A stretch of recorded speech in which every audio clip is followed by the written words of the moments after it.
¿Por qué se sublevan las naciones y los pueblos traman cosas vanas? Se levantan los reyes de la tierra y los gobernantes traman unidos contra el Señor y contra su ungido, diciendo: rompamos sus cadenas y echemos de nosotros sus cuerdas. David nos está describiendo aquí como un enorme campo de batalla donde están aglutinados en un ejército gigantesco todas las naciones de la tierra luchando contra un enemigo común. La palabra que se traduce como sublevarse o amotinarse da la idea de un tumulto lleno de ruido, lleno de furia, pero al mismo tiempo planificado. Por eso algunas versiones la traducen como conspirar. Se trata de algo premeditado, algo en el que todos los rebeldes están enérgica y personalmente involucrados. Allí no hay ningún soldado en calidad de mercenario. Ninguno fue arrastrado al campo de batalla por ignorancia. No, todos los conspiradores tomaron la decisión de estar ahí. Se trata de algo intencional. Cristo, nuestro Señor, al que nosotros estuvimos alabando hace un momento, es el objeto del aborrecimiento universal de Dios, del hombre contra Dios. Y yo imagino a alguien sentado aquí diciendo: bueno, pastor, pero yo no soy cristiano, pero tampoco aborrezco a Cristo. Es que el hecho de que tú no seas cristiano es un aborrecimiento al Mesías, porque con Cristo no hay términos medios. El que no es conmigo está contra mí. El que conmigo no recoge desparrama.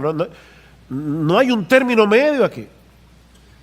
Como decía hace un momento, los hombres difieren en muchísimas cosas, pero en lo que respecta al rechazo de Dios y de su Cristo, todos tienen una misma mente, todos tienen un mismo corazón. Pensemos por un momento en la sociedad judía del primer siglo. Esa es una sociedad muy dividida. Estaban los fariseos, estaban los saduceos, estaban los herodianos, tres facciones rivales que se repelían mutuamente. Y luego estaban los judíos y estaban los gentiles, cada uno por su lado. Pero todos se pusieron de acuerdo para quitar a Jesús de en medio. Y es interesante notar que los discípulos, los cristianos del primer siglo, veían este fenómeno como el cumplimiento de la enseñanza del Salmo 2. Cuando Pedro y Juan le contaron a la iglesia cómo ellos fueron amenazados para que no continuaran predicando el evangelio, Lucas nos dice en el capítulo 4 del libro de los Hechos que los discípulos alzaron unánimes la voz a Dios y dijeron: soberano Señor, tú eres el Dios que hiciste el cielo y la tierra y el mar y todo lo que en ellos hay, que por boca de David dijiste. Y ahora van a citar el Salmo 2: ¿por qué se amotinan las gentes y los pueblos piensan cosas vanas? Se reunieron los reyes de la tierra y los príncipes se juntaron en uno contra el Señor y contra su Cristo. Y ahora escuchen la interpretación: porque verdaderamente se unieron en esta ciudad contra tu santo Hijo Jesús, a quien ungiste. Estos cristianos del primer siglo no tenían ninguna duda que el ungido del Salmo 2 es ese Jesús que nació en un establo en Belén. Se unieron, dice Herodes y Poncio Pilato, que eran enemigos. Eran enemigos hasta que en ese momento se unieron contra Jesús con los gentiles y el pueblo de Israel, dos razas que mantenían una hostilidad constante para hacer cuanto tu mano y tu consejo habían antes determinado que sucediera.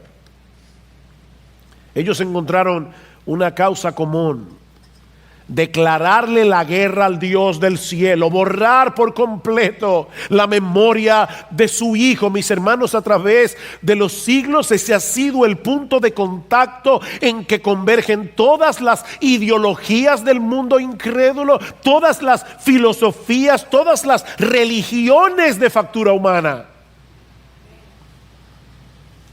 Incluso muchas hipótesis y teorías científicas. Algunas personas hablan del hecho de la evolución. Es un hecho la evolución. Yo me acuerdo cuando yo no era creyente y me hablaron por primera vez del evangelio y yo decía, pero entonces tú no crees en la evolución. Es un hecho la evolución. No es un hecho la evolución. De hecho, ni siquiera es una teoría, es una hipótesis. Porque no puede ser probada, no puede ser comprobada en un laboratorio. ¿Y qué es lo que hay detrás de esa teoría?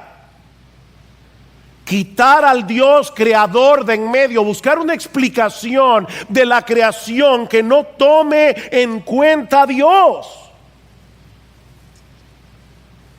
Alguien decía, comentando el Salmo 2, que la clave para cada aspecto de la historia humana, el móvil principal que mueve tanto al senador en los pasillos del gobierno como a la prostituta en la calle, es exactamente el mismo: el aborrecimiento de Dios y de su Mesías. Es aquello, dice él, que tienen en común el hombre de negocios de Wall Street y el drogadicto sin hogar, la fuerza motivadora que comparten el maestro de una escuela china, la guerrilla marxista en el África y un atleta norteamericano. Todos ellos aborrecen al Dios vivo y verdadero y son estimulados por la pasión de destruir al Mesías.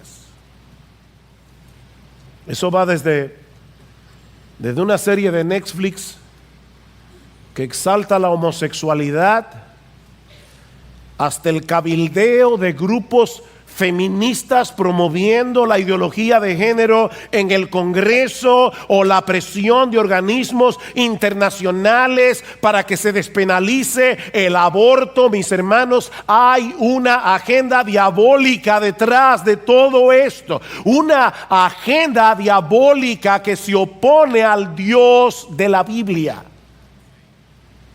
Y digo al Dios de la Biblia porque el problema de muchos de estos grupos no es con la religión en general, no, es con el cristianismo en particular. No es contra la religión. La rebelión no es contra una idea abstracta de Dios. Ellos no tienen problema con la fuerza de Star Wars. No, ellos tienen problemas con el Dios que se revela en las Escrituras. Ellos tienen problemas con el Dios que se revela en la persona de su Hijo, nuestro Señor Jesucristo. Ese es el problema. No es contra la idea que tú tengas de Dios. No, es con el Dios que se revela aquí. Ahora, mis hermanos, ¿cuál es el problema del hombre con Dios? ¿Cuál es el mal que Dios le ha hecho a la humanidad para que el hombre quiera destronarlo? Bueno, la clave está en el versículo 3. Se levantan los reyes de la tierra, los gobernantes traman unidos contra el Señor y contra su ungido, diciendo, ahí está el punto, rompamos sus cadenas y echemos de nosotros sus cuerdas. Ahí está la esencia del problema del hombre. El hombre resiente profundamente el hecho de que Dios sea Dios. Él no soporta la idea de tener que deponer su autonomía y someterse a la autoridad del Dios del cielo. Rompamos sus cadenas y echemos de nosotros sus cuerdas. ¿Ven cómo el hombre percibe la autoridad de Dios? Como cadenas que nos esclavizan. Es como una distorsión de la realidad, porque es el pecado lo que esclaviza al hombre. Pero el hombre se percibe dentro de la cárcel en que se encuentra, dentro de la cárcel de su pecado, dentro de la cárcel de su egoísmo, dentro de la cárcel de su orgullo. El hombre se percibe a sí mismo como un ser libre. No se trata de un problema intelectual. Es un problema moral. Un problema moral que distorsiona el entendimiento. Si Dios fuera un abuelito consentidor, nadie querría destronarlo. El problema de la humanidad es contra ese Dios que no ha claudicado a su derecho de ser Dios.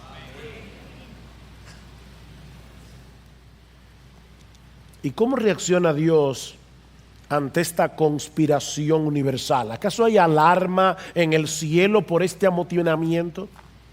Esta es la segunda escena que tenemos en los versículos 4 al 6 y que hemos titulado La temible risa de Dios. La temible risa de Dios. Versículo 4. El que se sienta como rey en los cielos se ríe. El Señor se burla de ellos. Luego les hablará en su ira y en su furor los aterrará diciendo: pero yo mismo he consagrado a mi rey sobre Sión, mi santo monte. Muchas personas malinterpretan la paciencia de Dios pensando que pueden tomar a juego su santidad y su justicia. ¿Recuerdan aquel hombre que interrumpió a un predicador y de repente le dice a la multitud: yo voy a demostrar ahora mismo que no existe Dios?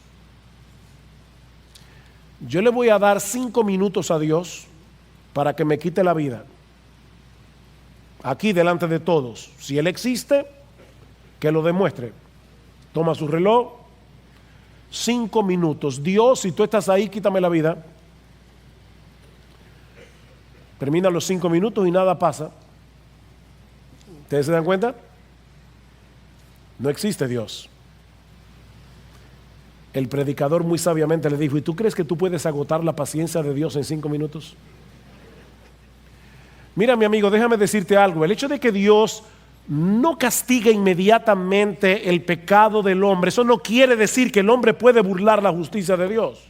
Sí, nuestro Dios es paciente, dice Pedro, no queriendo que ninguno perezca, sino que todos procedan al arrepentimiento. Pero esa paciencia de Dios, mi amigo, tiene un límite, y ese límite solo lo conoce Dios. Decía C.S. Lewis que al final de cuentas solo hay 2 tipos de personas: los que le dicen a Dios: Señor, hágase tu voluntad, y aquellos que al final de la historia Dios les va a decir: ahora que se haga tu voluntad. ¿Quisiste mantenerme lo más lejos posible? ¿Quisiste alejarte lo más posible de ese Dios de gracia, de ese Dios de bondad, de ese Dios que envió a su Hijo, a su propio Hijo, a morir por nuestros pecados en una cruz? Y tú desechaste ese Dios, quisiste mantener a raya a ese Dios, quisiste mantener lejos de tu vida a ese Dios. Al final de los días, Dios te va a decir que se haga tu voluntad.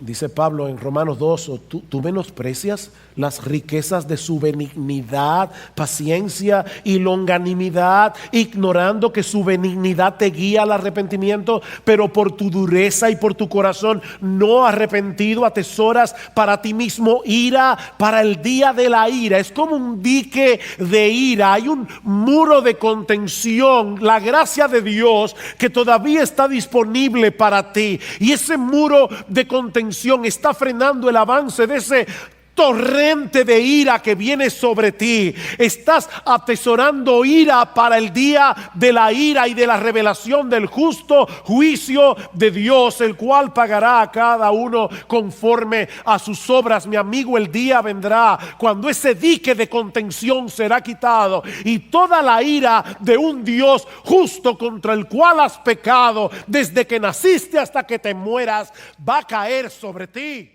Hola, cristiano estudioso. Si deseas escuchar este mensaje completo, te invito a buscar en YouTube la prédica sobre el Salmo 2 del pastor Sugel Michelén. Bendiciones para todos. No olviden darle like, compartir y suscribirse al canal. Chao, chao. Hasta un próximo video.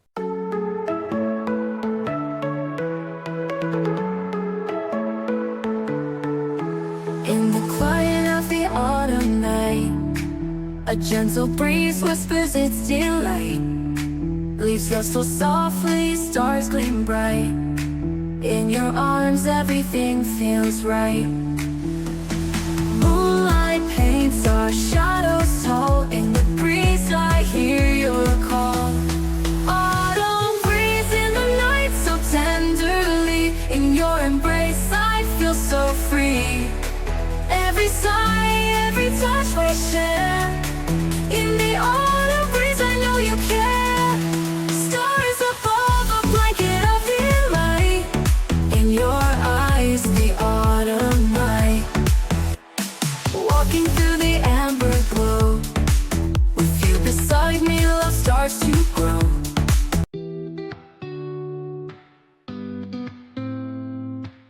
leaves are falling golden brown,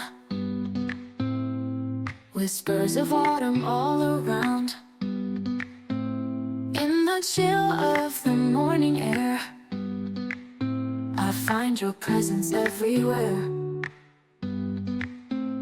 Every step we took down memory lane, in my heart, those moments remain. Autumn memories in the air, with every breath I feel you there. The colors of our love so true, in every shade I see you. Autumn memories, a timeless blend, in the season where our hearts ascend. Underneath the old oak tree, you and I, just you and me. In the quiet of the night, beneath the moon's glow, I close my eyes and let my heart flow, drifting through a world so serene. In the blue of my dreams, everything's evergreen. Stars above whisper secrets untold. In my blue dreams I find the courage to be bold. Blue dreams where the sky meets the sea,